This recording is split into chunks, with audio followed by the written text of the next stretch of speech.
Amigos do Pokémon TCG, sejam bem-vindos novamente ao Top Deck Cast, seu podcast voltado para Pokémon TCG. Estamos aqui hoje para falar de dois eventos que passaram recentemente. O Laíque, que ocorreu em São Paulo no dia 21 de novembro. Vamos falar com os nossos colegas que participaram do evento, foram lá, jogaram presencialmente. Quero saber, eu não consegui participar, quero saber deles o que eles notaram do evento, o que foi de bom, o que foi de ruim. E também vamos falar um pouco do Regional de Stuttgart da Alemanha, que aconteceu no dia 29 de novembro. Primeiro regional onde foi possível utilizar cartas do Mega 2, né? Phantasmal Flames. Então, Marcela, seja bem-vinda. Top Deck, qual foi o ponto positivo do Laíque? Pô, pra mim o ponto positivo do Laíque parece que desde que eu comecei a jogar em regional, eu sou abençoada com as minhas matches e eu joguei com gente, assim, gente maravilhosa. Eu tive match, perdendo ou ganhando, eu tive matches maravilhosas.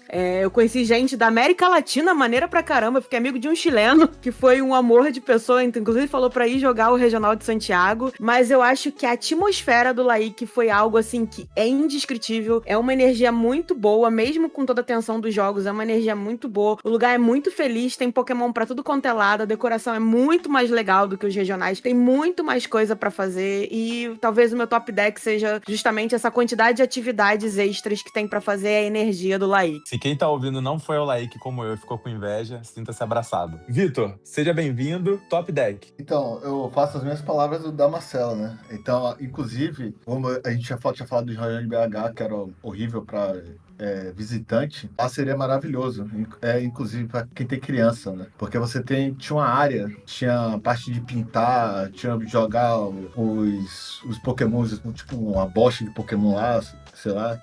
Tinha atividades assim, lúdicas para criança, que era muito legal. Ainda fora os sites eventos, né? Eu joguei United com o Ramon, era os Raid Battles, as outras coisas que tinha lá, que eram, bem legais, assim. A parte do jogo, eu achei também muito, muito maneira. Principalmente, você vê que o nível das pessoas é maior e diferente, né? Tá vendo pessoas muito famosas mundialmente jogando do seu lado também, isso é bem legal, assim. E é isso, cara.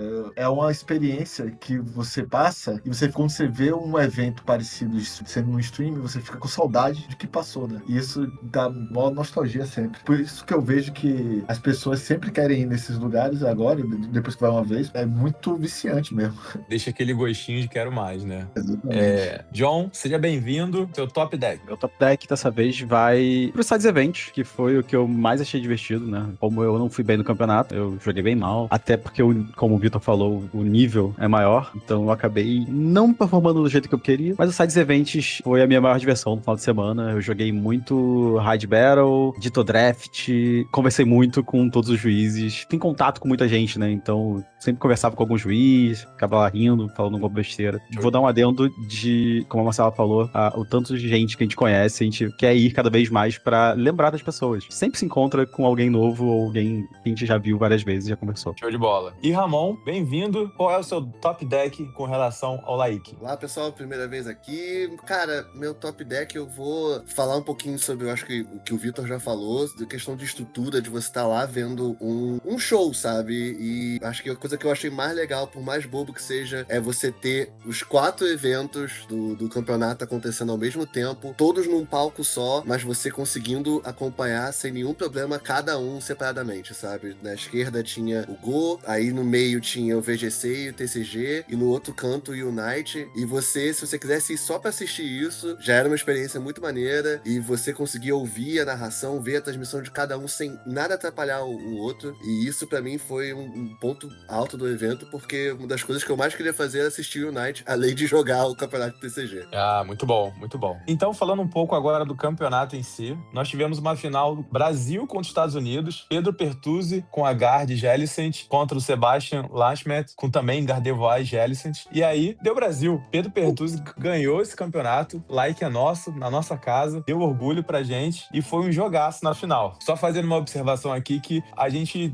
conversou antes do podcast sobre o caso que tá rolando aí do Gabriel, quem acompanhou lá aí, que viu que ele tava indo muito bem, chegou até a final, mas foi desqualificado. A gente conversou e viu que a gente não tinha muitas informações para debater sobre esse assunto. A gente tem as postagens que estão rolando no X, na internet por aí, nada oficial. Então, pra gente não valeria muito a pena ficar se debruçando sobre esse assunto, então a gente vai focar mais no competitivo do campeonato principal nessa parte. Então, vocês que jogaram, eu queria saber como é que foi pra vocês, qual foi o deck que vocês utilizaram, qual foi o jogo assim que vocês lembram que foi memorável e o nível da galera é mais alto mesmo que no regional? Cara, o nível é muito mais alto, assim, é visível. Eu joguei de Goldengo, né, com as pedras, né, o Soul Rock e a Lunatone. E, assim, eu acho que duas matches pra mim que foram extremamente marcantes foram justamente meus 2 primeiros rounds. Porque, claro que eu não queria enfrentar a Cero LED ou a Alakazam, mas eu confesso que quando abriu e eu vi a Freelish na minha frente, aquilo eu falei, cara, vão ser 50 minutos de muito pesadelo pra fazer o meu Goldengo funcionar. Porque eu preciso muito dos meus itens e das ferramentas. Mas foi jogaço, né? Foi até o final, eu quase fui pro overtime. E a segunda partida foi contra um Absol Box, que não baixou o Absol justamente porque sabia que se eu baixasse o Absol ia ser atropelo. E eu perdi por decaute nessa brincadeira. Então foram 2 matches marcantes, assim, pra mim, muito.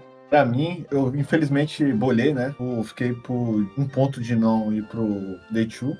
Mas a melhor match foi uma contra um Absol Box também, uma Mirror, tal de Absol Box. E aí nessa Mirror eu ganhei o primeiro jogo e no segundo jogo, na hora de embaralhar o meu deck, eu esqueci, por incrível que pareça, de embaralhar todo o meu descarte. Porque ele tava de um lado que eu não costumo botar. E aí eu comecei a jogar, quando eu dei carrinho, vi que tava faltando um monte de carta no meu deck. E aí quando eu olhei pro lado, tava o descarte separado. Aí, obviamente, chamou o juiz, o cara, super gente boa, não queria nem chamar o juiz, assim, queria resolver ali na hora. Aí eu cheguei, aí falei, cara, isso eu vou a Game Lost, isso aqui, e a gente vai pro terceiro logo. Aí mesmo assim, ele insistiu, chamou o juiz, achou que o juiz poderia dar só um double prize, alguma coisa, mas não foi Game Lost mesmo. E aí a gente foi pro terceiro jogo, faltando 10 minutos pra acabar, e aí eu consegui ganhar esse jogo em 10 minutos, Absol contra Absol. Então foi sensacional esse jogo. Pô, muito bom. Bom, vou dar a minha experiência. Eu tive 2 jogos que foram decisões ruins, né? E me marcaram muito. Um foi contra um Absol Box. Calculei meio errado o dano que ele iria dar. Não usei uma cesta de piquenique e acabei morrendo por causa desses 30 danos que eu iria curar. Nossa. E isso acabou fazendo eu perder o jogo. Uma outra foi uma decisão de lista. E eu acabei decidindo, a gente conversando com a Marcela, a gente acabou indo com a mesma lista. E a gente decidiu de colocar o Gatorade, né? O famoso Gatorade. Aquela carta que aumenta 30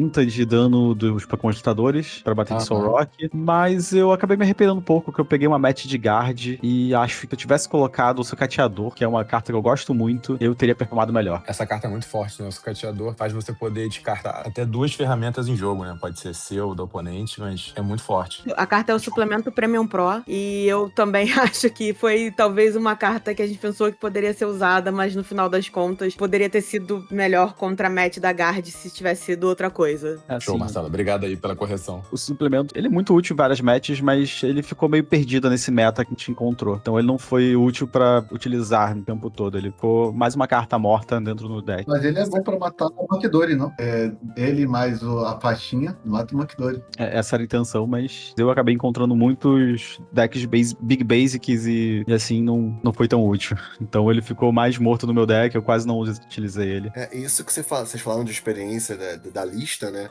Eu também senti que no fim do dia eu acabei fazendo uma mudança na minha lista que eu tava jogando nas últimas semanas e senti que tava jogando bem, tava controlando bem o deck, tendo resultados legais, mas na hora eu resolvi mudar, achei que não tinha feito muita diferença, mas já no último dia do evento eu comecei a sentir que, tipo, acho que isso fez uma diferença assim e me atrapalhou um pouco. Eu fui do Alakaton, que é Alakazam com Tinkaton. No fim do dia, acho que colocar um Psyduck na lista mais me atrapalhou do que me ajudou. Eu efetivamente não peguei não joguei contra nenhum jogador que tava com um deck que o Psyduck ia fazer alguma diferença. Mas eu senti um nível mais alto, eu senti que todo mundo com quem eu joguei contra tava cometendo menos erros. Senti que eu cometi mais erros, talvez. Tipo, uma das partidas que mais me doeu foi uma partida contra um Zero LED que eu tinha ampla vantagem, teoricamente. Mas eu cometi um erro, assim que eu terminei a jogada, vi que eu cometi um erro e fez toda a diferença pra dar aquele empate, né? Mas pra mim, o ponto alto e que que me faz perceber que mesmo num campeonato maior assim, a gente tem que ir com aquilo que a gente acredita, com aquilo que a gente acha que joga bem. É que minha última partida foi contra um Presa Grande e foi muito legal jogar um deck compra contra o deck que descarta. Foi muito divertido. Acho que tanto eu quanto o meu adversário, a gente se divertiu pra caramba naquela última partida.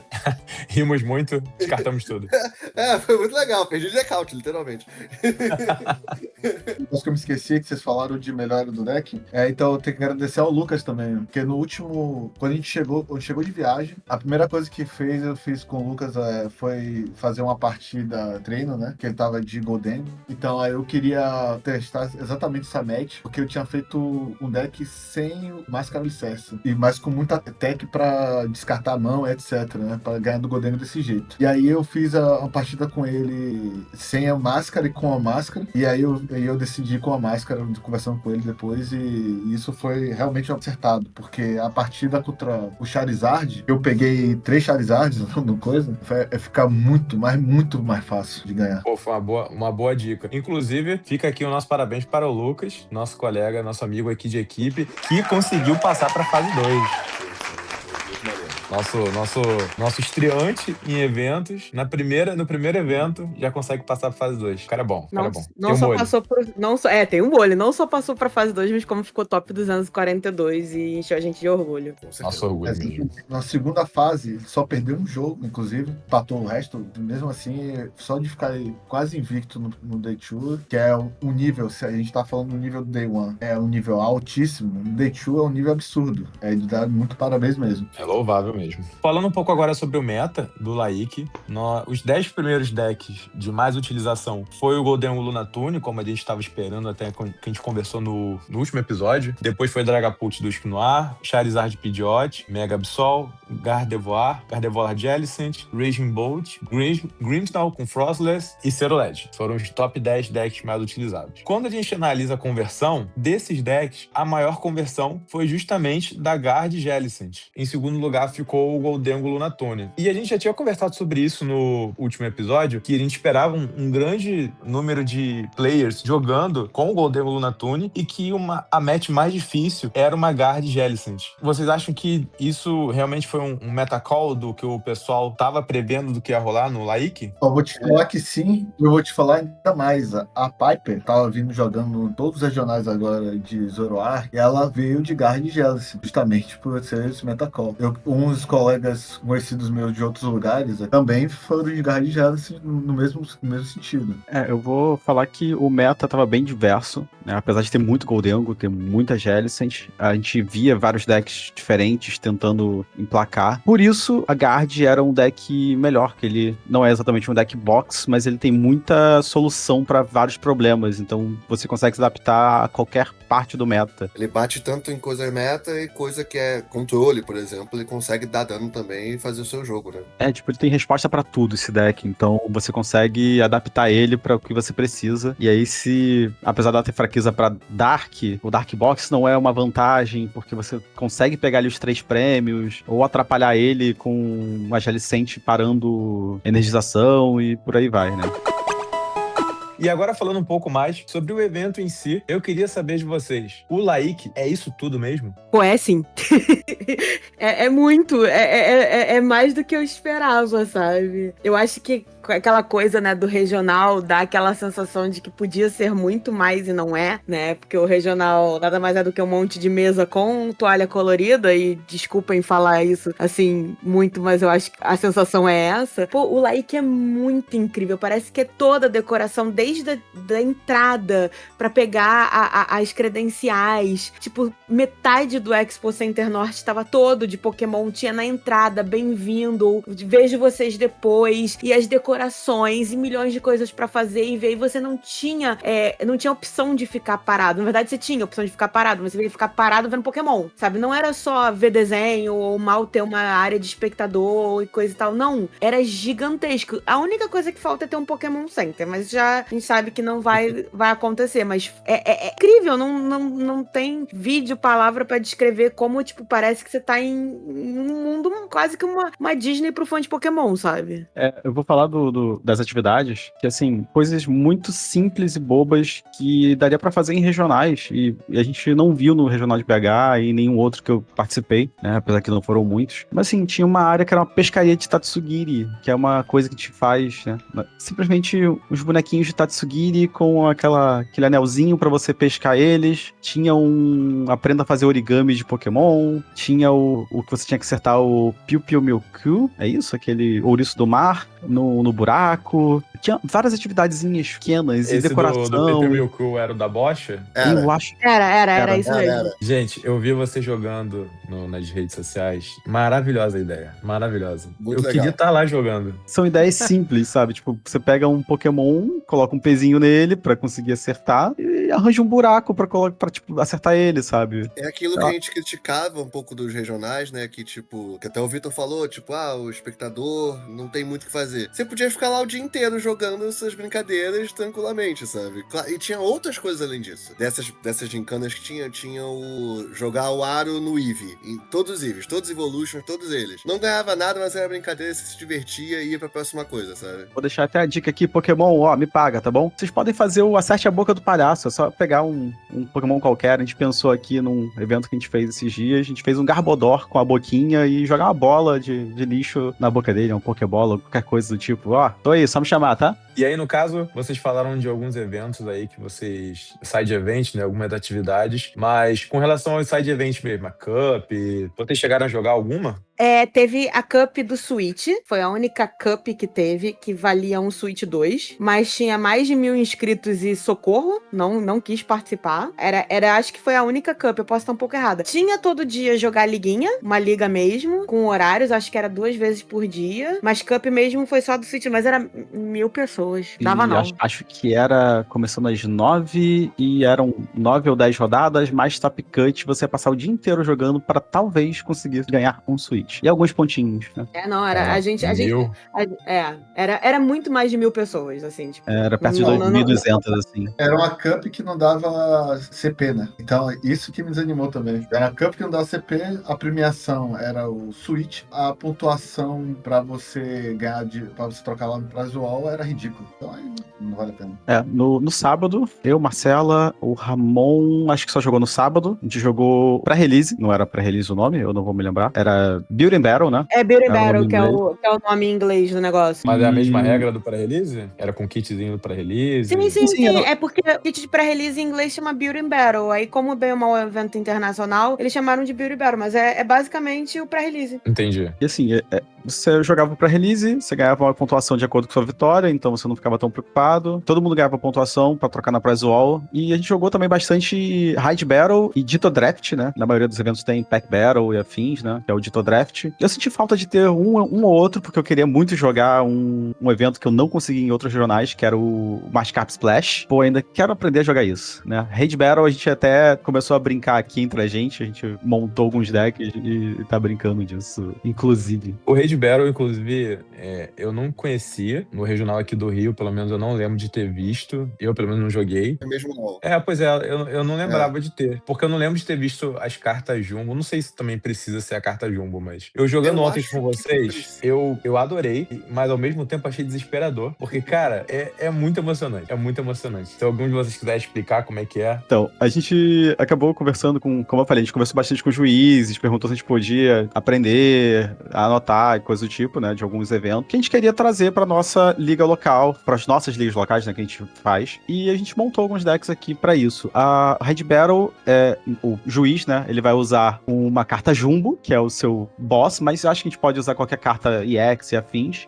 A carta Jumbo é só pra ficar uma carta grande mesmo, e parecer mais o boss de uma Raid Battle de Pokémon PGC. O juiz tem um deck, esse deck tem basicamente treinador e energias. Ele não tem rodada, todo mundo faz a rodada junto. A gente adaptou pra 2 pessoas, no evento eram 4. As 4 pessoas fazem um turno junto junto. No primeiro turno, você pode evoluir o seu Pokémon e utilizar apoiadores. Caso o seu amigo, né, tá colaborando com você, não tem um apoiador, você pode emprestar um apoiador pra ele. Caso tenha 2 Lily, eu posso emprestar pra alguém uma Lily e utilizar a segunda pra mim. Então aquela pessoa utiliza a minha Lily como apoiador do turno dela. Tem algumas outras adaptações pra regra, como Lustrondo não pode dar KO, Boss não pode tomar efeitos, então ele não fica confuso, não toma sleep, paralyze, nada do tipo. Ele não tem HP, ele não tem resistência, então a gente faz o turno normalmente. Lembrando que quando o boss ataca, somos nocauteados, a gente pega o próprio prize, e quando acaba o nosso prize, a gente sai do jogo e ganha quem consegue finalizar o boss, né? Não, acho que no geral é isso, né? São 4 jogadores contra o juiz, basicamente. Todo mundo tentando dar o máximo de dano possível no juiz, porque o dano que você dá é dividido por 4 e ele tem que descartar aquela quantidade de cartas. A gente ganha descartando as cartas do juiz, até ele ficar com nenhuma carta no deck. Só tem que ter alguma regra pro boss não ser muito roubado, porque aquele Zoroark de ontem, dando 1000 de dano a cada turno. A gente Tava impossível. acabou escolhendo aquele Zoroark com 4 energias, mata qualquer coisa. É um promo de 2011, eu acho. Eu tô chocado até agora que uma carta assim existe, cara. Parece uma carta falsa, né, que veio da Parece muito China. uma carta que alguém fez, botou, sei lá, um Zoroark vestido de qualquer outra coisa, e aí 1000 de dano. Mas eu quero dizer que vencemos depois de Gucci. Aê! Vencemos Boa. ele. Beleza, gente. Fala aí, Eu Ramon. queria só acrescentar, isso a gente só comentando dos side events de TCG. Todos os dias tinha side event de tudo. Side event pra você juntar 4 pessoas e começa a jogar. Tinha side event do Pocket, que a gente até descobriu depois que tava tendo um side event de Pocket, tipo, acho que uma liga de Pocket, né? Vocês que se informaram melhor lá no dia, que tava dando um monte de premiação legal, sabe? Tinha side event de Go, tinha side event de Pokémon Unite. Eu e o Vitor chegamos a jogar um side event de Pokémon Unite. Depois a gente pode até falar os pontos negativos. Eu acho que eu entraria nesse aspecto, mas posso deixar pra falar sobre isso depois. Mas tinha muita coisa pra fazer, não importa o seu nicho. O que você quisesse jogar, tinha coisa pra você. Pô, isso é muito bom, cara. Isso é muito importante, né? Pra um evento grande assim. Muito. Inclusive, eu queria jogar de VGC. É tanta coisa pra fazer, que aí eu perdi até a hora do VGC. E a gente nem comentou que tinha, além de toda a decoração, tinha o troninho lá pra você tirar foto e tal, vários lugares pra tirar foto. Tinha uma área da Nintendo pra você testar jogos de Pokémon, testar Nintendo Switch 2, o ZA, que saiu há pouco tempo. Tem muita coisa pra você fazer, mesmo que você não vá jogar, sabe? De BH pro Like, a Crane parece que deu uma entendida no mercado e os sides eventos estavam com um preço bem justo e com uma pontuação boa também pra trocar. Não foi aquela coisa que a gente fez em BH que a gente pagou um cup e acabou sem pontuação praticamente, né? Eu acho que ganhava um booster pra uma cup que assim, não foi muito barata. Aparentemente eles já adaptaram pro mercado brasileiro. Isso é bom, né? A gente vê uma evolução assim dos eventos, porque a gente merece isso. Nós somos um público fiel, numeroso, ter eventos melhores organizados, com mais side events. Eu acho que a gente merece isso até em retribuição ao que a gente dá para esses eventos, que a gente é participativo. Eu acho que o público brasileiro, ele é bem conhecido pela sua temperatura nesses eventos. Sim. Só você falou sobre isso, até ia comentar que na transmissão do Unite, o próprio narrador lá tava comentando, cara, gente, o mundo afora, vibrem como a galera aqui do Brasil vibra, porque aprendam com eles. Take notes, né, que o cara comentou. Gente, faça suas anotações pra vocês vibrarem tanto quanto a galera daqui vibra, que faz muita diferença pro evento, sabe? Pô, muito maneiro, muito maneiro. Gente, Unite, não me chamem pra jogar, porque eu já larguei esse vício. Se eu entrar nesse vício de novo, meu Deus Eu tô do céu. voltando, né? O Ramon... Acordei hoje, fui na sala, o Ramon tava jogando essa caceta. Mas eu nunca foi um vício pra mim. Eu joguei sempre casualmente. Enfim, nem vou entrar nesse Eu assunto. acho que o Arven Boys merecia um time de Unite, hein? E... Me chamem. Cara, eu vou te falar que eu vou entrar com o Gutierrez aqui, porque eu tenho um hiperfoco de coisas, né? Então, quando eu entrei nesse hiperfoco do United, eu lembro que era eu e uns amigos meus marcavam um horário, meu irmão, e aí era foda, irmão. Então, é uma parada que eu tenho que tomar cuidado também. O jogo é muito viciante. Quem nunca jogou, experimenta pra ver. Eu nunca joguei LoL, mas eu imagino que esteja a mesma ideia, aqui com menor tempo, né? Porque eu nem lembro quanto tempo mais é o Unite. Faz tanto 10 tempo, não minutos. são jogos 10 minutos, né? 10 minutos, Cara, sim. 10 minutos é tranquilo de você jogar. Tem muita estratégia. Eu comecei o United quando surgiu, tinha pouquíssimos Pokémon disponíveis. A mecânica nem é a mesma como tá agora. E já era muito bom. Agora, então, deve estar surreal. A gente tava tão no começo que o meu nick no jogo é Ramon Santos. Tipo, não tinha nenhum outro Ramon Santos, sabe? Tipo, a gente tava lá. primeiro. Eu fui o primeiro Ramon Santos, cara. Isso é muito doido olhar meu nick lá e, tipo, caraca, cara, não tinha nenhum outro.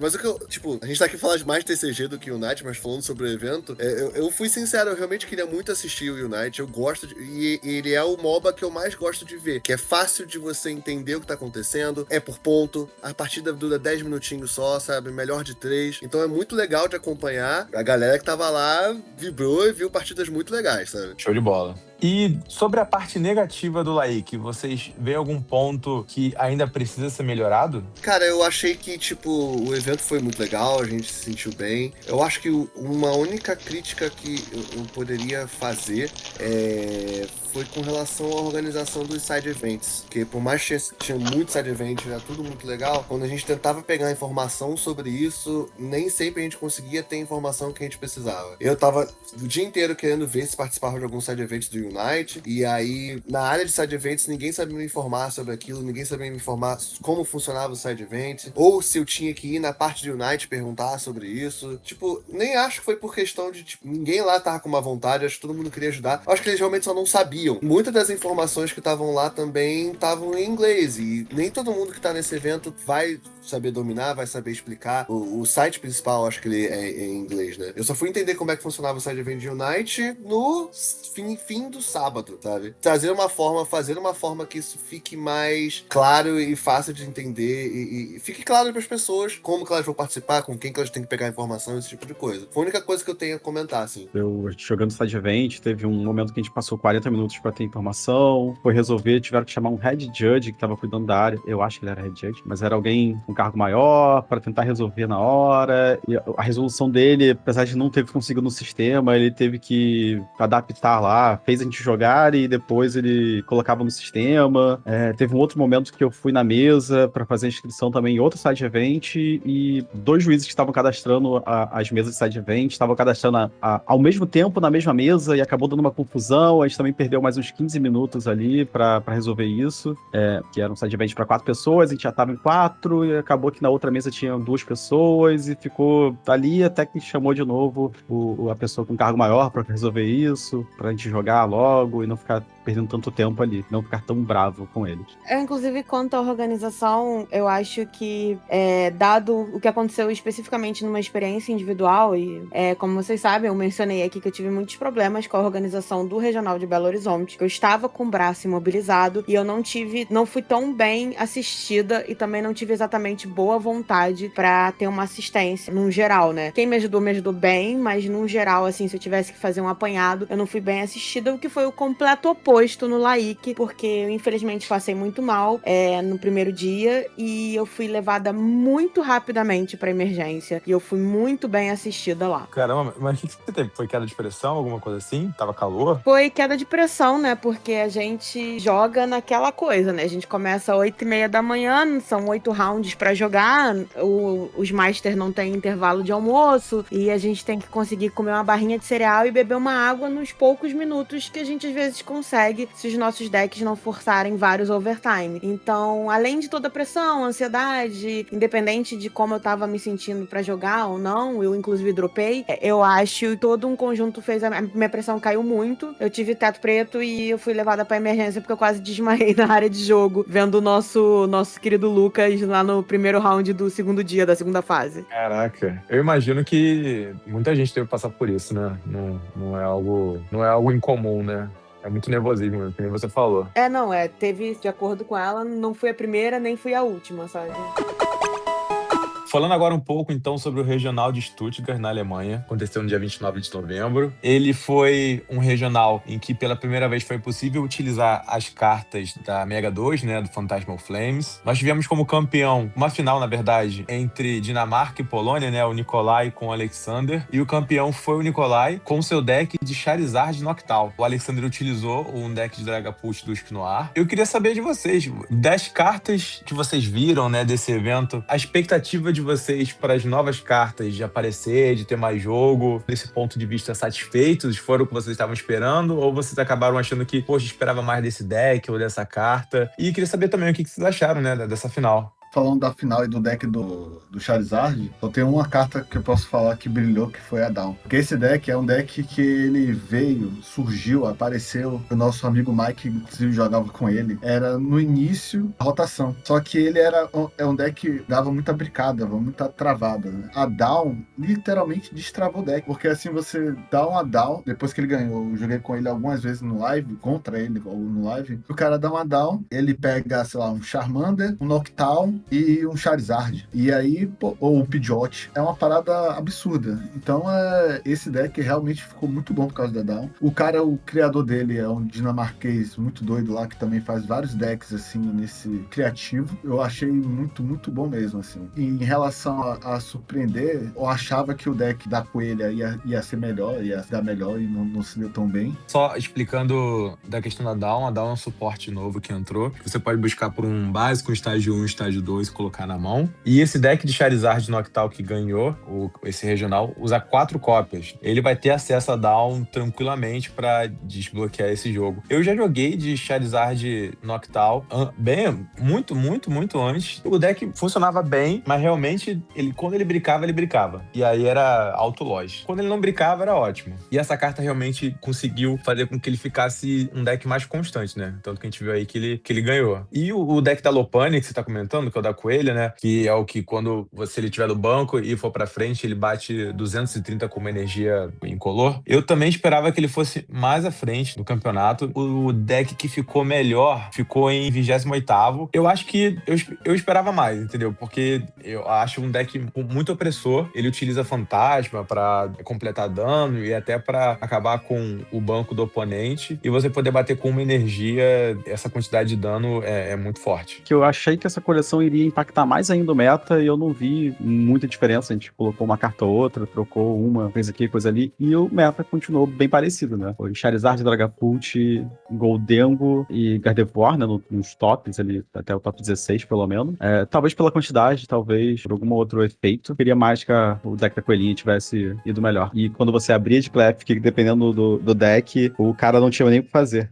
Com Raio Fúria, ele não consegue comprar, ele não tem ação pra fazer. Como básico, não tem mais habilidade, né? Olha, só lembrei de um aqui, pra não esquecer, que eu lembrei do Alakazam. Foi o primeiro campeonato que o Alakazam teve porcentagem considerável de jogadores. Porque agora tem um fragmento, né? Tem um fragmento e a Dawn também, né? Deixou o deck muito melhor. Ele foi a primeira vez que a quantidade de pessoas utilizando ele entrou na lista ali do melhor do resto, né? Eu acho que a grande carta da coleção é a Dawn, sabe? Não tem muito. A gente teve a Hilda, né? E a gente teve a Lily e agora a gente tem a Dawn, sabe? Era até o que eu ia comentar em cima do que o John acabou de falar, é que a gente viu os mesmos decks de sempre, né? A gente gostaria de ter visto algumas coisas diferentes, mas é que a Dawn é muito versátil. Ela consegue encaixar em vários dos decks metas que já estão aí, vários decks fortes que já estão aí, e acredito na galera, outros virão ainda, mas ela é muito versátil, você pode usar pra muita coisa diferente. Vocês comentaram aí do Alakazam, e realmente eu não tava me atentando. Alakazam é um deck bem forte, já era forte, ficou mais forte com essas novas cartas de Mega 2. Ele conseguiu ser o 10º deck mais utilizado de Stuttgart, mas ele não conseguiu pegar o top, né? Vocês acham que o pessoal já foi preparado pra combater o Alakazam? Ou vocês acham que é uma questão de tempo, assim, pro Alakazam do no espaço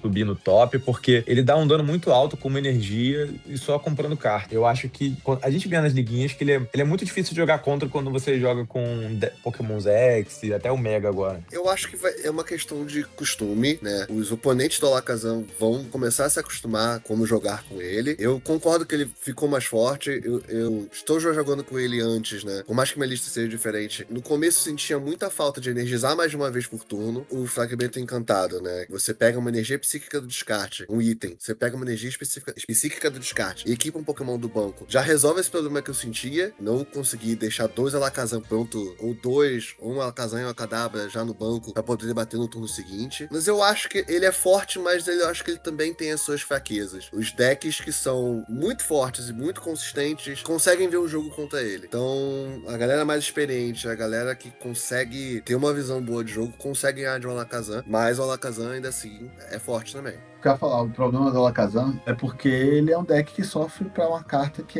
quase todo deck tem, que é Kícera, né? Ah, não, mas ele volta com Kícera. Pô, mas mesmo assim, se você fazer um Dragapult, dar uma Kícera, você tem que comprar muito bem, tá ligado? Então, e é o que o Ramon também falou. Aí o cara do Alakazam também tem que começar a saber jogar contra a Kícera. E uma outra coisa que faz que o deck do Alakazam também sofresse também é o próprio Gholdengo. Porque a galera começou a usar Xerosic por causa do Gholdengo, e o Xerosic bate no Alakazam de um jeito absurdo também. Inclusive, eu, como jogo bastante de Gholdengo, eu coloquei Xerosic e coloquei um Palpad na minha lista pra não ter que colocar um segundo. E se eu consigo dar 2 Xerosics, ele não volta nunca mais. É só partir pro próximo jogo, sabe? Por mais que seja um deck que compra muito e tal, ele é baseado em compra. Às vezes essa compra vai vir ruim, às vezes você quer comprar aquela carta específica e ela não vem. Pode acontecer, sabe? Ele não vou dizer que ele trava, mas às vezes o que você precisa pra ganhar aquela partida não vem na hora que você quer. E faz parte do que você escolheu jogar, sabe? Eu esperava também que o Alakazam tivesse dificuldade com a inclusão de energia nebulosa nos baralhos, mas acabou que isso nem foi tão comum assim nos decks mais utilizados. Mas vamos ver. Eu acho que tem jogo ainda. Eu acho que talvez tenha alguma coisa faltando ainda no Alakazam que ajude a ele ficar um pouco mais consistente, porque eu acho que ele tem tudo para ser um dos top decks no futuro, nesse sentido.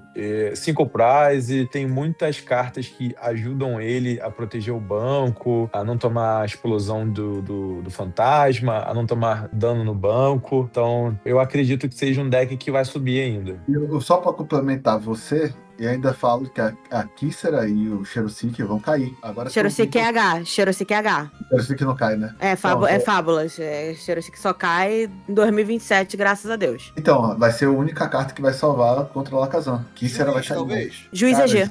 Juiz cai. Mas não teve reprint? Não, mas manteve G. Manteve G, G, ali. E um deck, assim, que eu torço pra ser melhor, mas é mais uma questão pessoal mesmo, é o do Sharpedo, porque eu gosto muito desse Pokémon. Mas ele também não performou bem nesse campeonato. Acho que dá um dano alto, mas a questão de você ser mega e perder 3 prêmios assim numa atacada é forte demais. O Venusaur também é um deck que eu esperava que fosse um pouco melhor com a Down, porque você poder formar a Megânio ou o Venusaur direto, puxando todas as cartas e utilizando o estágio da floresta, mas também acabou não topando. E realmente acho que foi a Marcela que falou, né? O impacto dessa nova coleção ainda não foi tão forte. Talvez para os próximos regionais, com o pessoal, né, cozinhando, testando, fazendo modificações, talvez isso apareça mais. Eu acho que do Mega Venossauro especificamente, ainda tem que testar um Mega Venossauro puro, que eu vivo inventando loucuras na minha cabeça pra fazer deck, mas sei lá, eu tenho a sensação que falta dano nele, sabe? Ele é muito legal, tem uma mecânica muito maneira, tem o Regigigas lá, caso você esteja batendo no Tera, mas eu tenho a sensação que falta o dano pra ele ser realmente muito forte, sabe? Tipo, ele é forte, mas ainda falta alguma coisinha. E uma menção aqui, honrosa pra mim, foi o deck da preguiça. O Bernardo, que é de Portugal, pegou o top 37 com o deck do Slaking. O deck utiliza Fantasma, utiliza Pidgeot, Bidu, Ursaluna e usa o Slaking, que é aquele Pokémon que só pode atacar se tiver um Pokémon X ou V, né? Agora o V nem tem mais, mas agora é só Pokémon X no campo do oponente em jogo. Com 2 energias incolores, ele baixa 280 e aí você descarta uma energia. Essa pessoa ter chegado tão longe assim, pra mim, é louvável também, porque a quantidade de decks single prize, tudo bem que ele utiliza aquele estágio da equipe Rocket que tira o efeito de Pokémons incolores, mas mesmo assim é só um. Se ele perde esse estágio, ele não ataca mais com o Slaking e ele vai ter que se virar. Muito bom. Parabéns, Bernardo. Então, só complementando uma coisa aqui que eu me toquei, é também a coleção começou a valer uma semana depois do Laik, basicamente. Então, as pessoas, elas preferiram jogar regional muito com o que elas já vinham jogando do que testar coisas muito novas. Mas no final de semana de BH, que teve o outro regional que eu já esqueci qual é, se alguém puder me lembrar, a galera chegou já com o Absol Box e todo mundo descobrindo na sexta-feira, indo pros regionais. Que ia ter essa loucura. Tipo, todo mundo foi testar a coleção nova na cara e na coragem e funcionou. Tá aí o Absol Box se estabelecendo e foi testado no regional, assim, foi colocada a prova. Eu acho que isso não é muito, não. Eu acho que talvez essa coleção tenha cartas pontuais, mas talvez o Mega tenha mudado muito mais do que essa. Na verdade, a mesma pessoa que fez isso, que vazou essa lista pra BH, foi o Tord, foi a mesma pessoa que tentou fazer algo parecido com o deck do Mega Charizard. Não deu tão certo. Eu concordo com você, uma teve mais impacto que a outra, mas eu acho também as listas, elas precisam ainda de um pouco mais de melhora, né? Eu tô dando uma olhada aqui nos decks que utilizaram o Mega Charizard X e realmente ainda não pegou, né? Viu a galera aqui que tentou utilizar uma cópia, mas ainda se baseia muito na mecânica do Charizard X, que a gente já conhece, né? Que evolui e puxa as energias. E talvez utilize mais pra um late game, mas eu acho que às vezes o Torrent solta umas listas meio que pra testar a galera. Ele nem sabe se a lista é boa, não sabe se a lista funciona, às vezes ele só montou e soltou, porque o late game do Charizard, do Mega Charizard, eu só vejo um ganho porque a vida dele é mais alta, né? Porque o dano do Charizard X, que a gente tá acostumado, ele já fica monstruoso no late game. Então, pra dano, você não precisa do Charizard X. E aí a ideia é você começar batendo com o Charizard X e você se expor a perder 3 prêmios pra aumentar o dano do Charizard X. Ó, eu vou te falar, eu jogo de Absol. E isso, quando eu vejo agora um Charizard, eu fico com dúvida se eu faço a jogada do Máscara Alicerce ou não. Porque quando eu faço a Máscara Alicerce e ele tiver um Mega Charizard pra jogar, acabou. Ele é uma resposta para a Máscara. Entendi. É uma tech para passar pelo alicerce, né? Então é isso, galera. Muito obrigado para quem pôde ouvir a gente, que comenta e participa com a gente nas redes sociais. Estamos acabando mais um episódio. Como sempre eu digo, participem das liguinhas da comunidade Pokémon. Ajudem quem tá começando. Se você tiver alguma dúvida, pergunte para quem já joga há mais tempo. Fortaleçam a comunidade onde vocês moram e continuem ouvindo a gente nos próximos episódios. Falou, galera!